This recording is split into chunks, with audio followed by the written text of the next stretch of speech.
Break के बाद आपका एक बार फिर से स्वागत है। मौर्य टीवी पर आप देख रहे हैं महासर्वे में हम बतला रहे हैं कि बिहार की भावी विधानसभा किस तरह हो सकती है, बिहार के मतदाता इस समय क्या सोच रहे हैं, उनके मन में कौन से प्रश्न हैं, कौन से दल हैं, कौन से नेता हैं, किस तरह से वो वोट करने जा रहे हैं। अभी तक जो उनकी मन स्थिति है उसको पढ़ने की कोशिश की है हमने अपने इस जनमत सर्वेक्षण में। उसके नतीजे हम आपसे शेयर कर रहे हैं और उस पर चर्चा भी कर रहे हैं। मेहमानों से उसकी थाह लेने की कोशिश कर रहे हैं कि आखिरकार वो क्या बोलते हैं, किस तरफ इशारा करते हैं। और अब देखते हैं कि दलितों का झुकाव किस तरफ है। चलते हैं अपने सहयोगी विशाल आजम के पास। शुक्रिया अवकेश जी। दलितों के बारे है, दलितों का झुकाव कहां है। हम वहां सर्वे जो हमारा था उसके आधार पर बता रहे हैं। दलितों के वोट बैंक पर तो मानो एलजेपी ने डाका डाल दिया हो। जहां एलजेपी फिसड्डी साबित हो रही थी ओबीसी के मामले में, वहां दलितों के मामले में एलजेपी ने लग रहा है कि बिल्कुल डाका डाल दिया। आप देख सकते हैं कि पाई चार्ट में पीला कलर एलजेपी 55.1% वोट बटोरता दिख रहा है। दूसरे नंबर पर भी एलजेपी की सहयोगी आरजेडी है, जिसे 13.7% दलित वोट मिल रहे हैं। वहीं कांग्रेस के पक्ष में भी दलितों ने अच्छा उत्साह दिखाया है। कांग्रेस 12.3% वोट बटोरकर अपनी स्थिति मजबूत करती दिख रही है। यानी कि ओबीसी फैक्टर में भी कांग्रेस को उत्साहवर्धक का ये नतीजे मिले थे और यहां दलित फैक्टर में भी। अन्य के खाते में 8.8% वोट पड़ रहे हैं, तो जेडीयू को 7.9% दलित वोट मिलता दिख रहा है।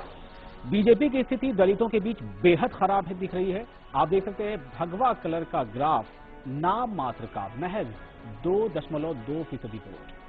पिछले चुनाव के मुकाबले ताजा स्थिति यह है कि कांग्रेस को छोड़कर सभी दलों को दलितों का समर्थन घटा है। एलजेपी जिसे 55.1% वोट मिलते दिख रहे हैं, उसे भी 1.1% वोट का नुकसान हुआ है। आरजेडी को 3.3% का नुकसान, जेडीयू को 2% का नुकसान और बीजेपी को 4.1% वोट का नुकसान हो रहा है। लेकिन कांग्रेस की बात करें तो कांग्रेस के पक्ष में दलितों ने खासा उत्साह दिखाया है। 9.2% दलित वोट का फायदा कांग्रेस को हो रहा है। ये बिहार की राजनीति में कांग्रेस के लिए शुभ संकेत माना जा सकता है। मुकेश जी, ये बिहार की राजनीति में नहीं, कांग्रेस की राजनीति के लिए शुभ संकेत माना जा सकता है। अब ये शुभ अशुभ इसको इस तरह से देखना ठीक नहीं होगा, लेकिन ये एक महत्वपूर्ण इंडिकेटर है कि कांग्रेस बिहार में रिवाइव करती हुई दिख रही है। खासतौर से जो उसके परंपरागत वोट बैंक हैं, वो उनका रुझान एक तरह से फिर से कांग्रेस की तरफ हो रहा है। और निश्चित रूप से जिस उत्साह और उम्मीद के साथ कांग्रेस जुड़ी है, उसके लिए ये आंकड़े पुनः उसका उत्साह बढ़ाने वाले होंगे। लेकिन मैं निहोर साहब से पूछना चाहता हूं कि ये महादलित वाला जो फंडा है, उसका असर कहीं दिख नहीं रहा है। बिल्कुल असर है। भले ही आपने सर्वे किया है 11,000, पूरे बिहार में 11,000 लोगों को सर्वे किया जी, लेकिन बिल्कुल तय है कि महादलित के लिए जो सरकार की, महादलित निश्चित रूप से वोट करेगा नीतीश जी को। अभी तो कोई इसमें रुझान नहीं है उनके प्रति। ठीक जो है, भी रुझान ठीक है कांग्रेस के प्रति है। नहीं, कांग्रेस तो कहीं रहेगा ही नहीं जी। भले ही आप रुझान सर्वे में आप दिखाया है, आने वाले चुनाव में कांग्रेस और आरजेडी रहेगा ही नहीं, ऐसा पता। ये तो आप बिल्कुल पार्टी पॉलिटिकल बात हम नहीं बोल रहे हैं। नहीं, नॉन पॉलिटिकल बोल रहे हैं। नहीं, वही मैं कह रहा हूँ, ये बिल्कुल नॉन पॉलिटिकल है। नॉन पॉलिटिकल बात हम नहीं बोल रहे हैं। ये बिल्कुल कर रहे हैं जो हम कहना चाहते हैं जी, कि जो समीकरण बिहार में है। आपके कहने से ऐसा लगता है कि बिहार के 100% मतदाता लाइन लगकर जेडीयू के पक्ष में बटन दबाएंगे। नहीं कहते हैं जी, लेकिन बिहार के लोग बेहतर सरकार चाहते हैं, बिहार के लोग अच्छे से जीना चाहते हैं, बिहार के लोग बिहार में विकास चाहते हैं। शत्रुघ्न जी, ये कांग्रेस का जो रिवाइवल दिख रहा है, आपको क्या लगता है? ये जो जात पात की राजनीति है, ये इस तरह की राजनीति का नकार है, या ये इन दोनों गठबंधनों से थोड़ा सा मोह भंग सा है, तो किसी तीसरे को तलाश रही? यह जातीय गठबंधन से मोह भंग है। जो नफा का दावा सर्वे में कांग्रेस कर रही है, वह दावा हम भी कर रहे हैं। जो गठबंधन कांग्रेस के साथ, तो सरकार में मंत्री भी थे कांग्रेस वाले, लालू जी के साथ मंत्रिमंडल में थे, न्योरा भाई भी वहीं से आए हैं।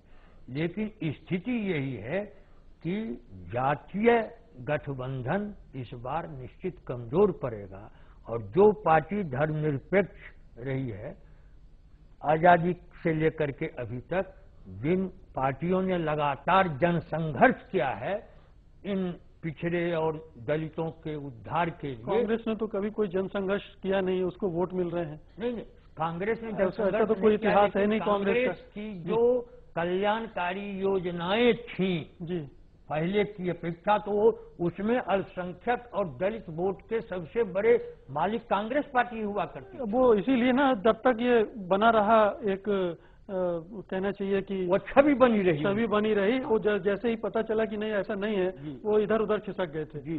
अब उन्हें वहां भी मोह भंग हो रहा है, इसलिए वो किसी तीसरे विकल्प की तलाश में। निश्चित तौर पर जातीय गठबंधन जो मोर्चा है वह कमजोर होगा और जो सेकुलर लेफ्ट फोर्स है वह इस बार मजबूत होगा। प्रेमचंद जी, आपकी जहाँ कहीं भी बातें होती हैं इंसान के शरीर में खिल रही होंगी। हाँ बिल्कुल, चूंकि सर्वे आपका जो है वो हम लोग के एक्सपेक्टेशन के हिसाब से चल रही है। अब ये हम मान के चल रहे हैं कि समाज के हर वर्ग में हमारे लिए झुकाव बढ़ा है, और जो हमारा वीक पॉइंट था ओबीसी, उसमें भी जो हमें 8-9% का अपने सर्वे में दिखाया है, तो it is a very positive sign for us. Minority में भी और दलित में भी, तो ये हमारे जो परंपरागत वोटर्स थे वो कहीं न कहीं हमारी तरफ जुड़ना शुरू हुए हैं। अजय जी, ये एक नकारात्मक प्रवृत्ति है जो कांग्रेस के लिए सकारात्मक हो रही है। कांग्रेस ने कुछ इस बीच किया तो नहीं है आपस में लड़ने झगड़ने के अलावा?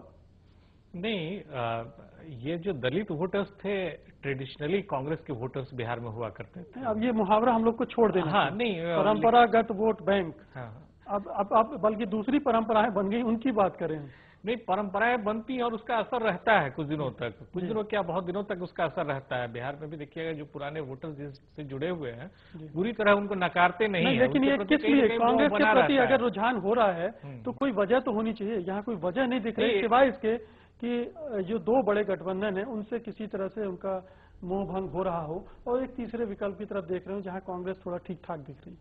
नहीं, ये तो हर एक चुनाव में आप देखेंगे कि जो पुरानी पार्टियां होती हैं उनसे लोग का थोड़ा मोह भंग होता है और नए ऑप्शंस की तलाश में लोग रहते हैं। और बिहार में संयोग से कांग्रेस पार्टी यहाँ काफी दिनों तक सत्ता में रही है, इसलिए लोग को एक वायबल ऑप्शन लगता है। बहुत जगह तो ऑप्शन ही नहीं है, दो ही ऑप्शन है आपके पास।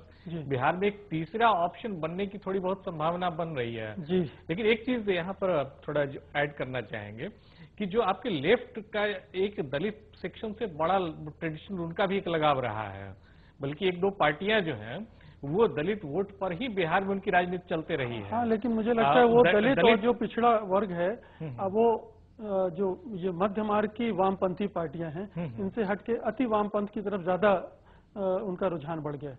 नहीं, बिहार में अभी उस तरह की बात नहीं है कि अति वामपंथ की धारा इतनी मजबूत है जिसमें लोग वामपंथ छोड़ करके बड़े पैमाने पर अति वामपंथ से जोड़ रहे हैं। वो किसी बहुत छोटे मोटे पॉकेट में हो सकता है, लेकिन लार्जली एक बड़ा जो थोड़ा बहुत आधार रहा है उनका, उसकी बात कर रहा हूँ मैं। हाँ, लेकिन इसीलिए टूट रहा है। लेकिन अभी भी लेफ्ट का जो आधार है, मूल आधार है, वो दलितों के बीच में ही है, जो उनका मेजर बिहार में आप देखेंगे आधार। हम आगे बढ़ेंगे, देखेंगे कि अनुसूचित जातियां यानी एसटी वोट क्या रुख अपना रहा है इस चुनाव में। जी, अनुसूचित जनजाति की बात करें मुकेश जी, तो एसटी वोट का रुख मौर्य का महासंगठन बता रहा है कि एसटी वोट के लिए जेडीयू और कांग्रेस के बीच कांटे की टक्कर दिख रही है।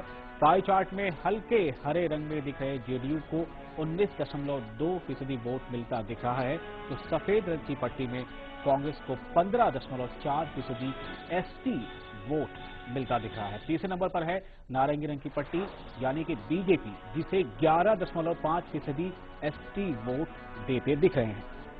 आरजेडी को 3.8 और पीले रंग में एलजेपी 2.5% वोट के साथ एसटी के बीच अपनी पकड़ खोती दिख रही है, उनकी पकड़ ढीली पड़ रही है। काले रंग वाली अन्य कैटेगरी यहां अपना आकार बढ़ाए हुए है, जिसे 47.5% वोट मिल रहे हैं। साफ तौर पर बीएसपी यहां अपनी पैठ बनाती दिख रही है। पिछले चुनाव के मुकाबले नफा नुकसान की बात करें तो कांग्रेस को छोड़कर सभी दलों को यहां भी नुकसान हो रहा है। कांग्रेस को सबसे ज्यादा 6.3% वोट का फायदा होता दिख रहा है, तो अन्य को भी 8.1% का फायदा दिख रहा है। वहीं बीजेपी के लिए 3.6%, जेडीयू के लिए 2%, आरजेडी के लिए 8.3% और एलजेपी को 0.5% की नेगेटिव स्विंग दिखाई दे रही है, यानी नुकसान हो रहा है। अगर गठबंधन के नजरिए से देखें तो जेडीयू और बीजेपी के गठबंधन यानी एनडीए को नुकसान महज 5.6% का है, जबकि आरजेडी एलजेपी गठबंधन को 8.8% का नुकसान दिख रहा है। एसटी के फ्रंट पर राजद लोजपा का गठबंधन भारी नुकसान में है। मुकेश जी, बहुत बहुत शुक्रिया विशाल जी। यहाँ भी कांग्रेस बढ़त हासिल कर चुकी है, लग रहा है इस सर्वे के अनुसार, और जो ट्रेंड अभी हमने चारों वर्गों में देखे हैं उसके हिसाब से तो कांग्रेस निश्चित रूप से फिर से उभार पर है बिहार में।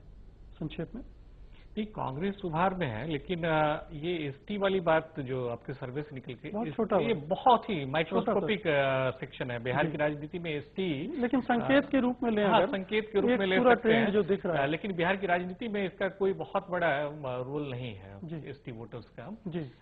लेकिन एसटी वोटर्स में अगर कांग्रेस पार्टी की पकड़ मजबूत हो रही है तो कांग्रेस के लिए वास्तव में एक अच्छी बात है। ये क्या इसका ये झारखंड का कुछ असर उस तरह पड़ रहा है कि वो बेल्ट लगा हुआ है काफी?